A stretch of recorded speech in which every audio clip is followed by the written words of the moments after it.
बैतुल्लाह में जब तवाफ करेंगे, हर तवाफ पर एक नेकी और एक गुनाह माफ होता है। और जब आप 2 गाना पढ़ते हैं हुदूद हरम में, मकाम इब्राहिम पे जो हुक्म है, तो गुनाह माफ वगैरह, अरबी एक गुलाम आजाद करने का सवाब मिलता है।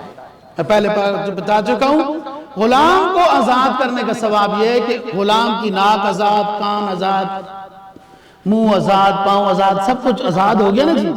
इसी तरह आजाद करने वाला बंदा, उसका हर उज़्व जहन्नम से आजाद कर दिया जाता है।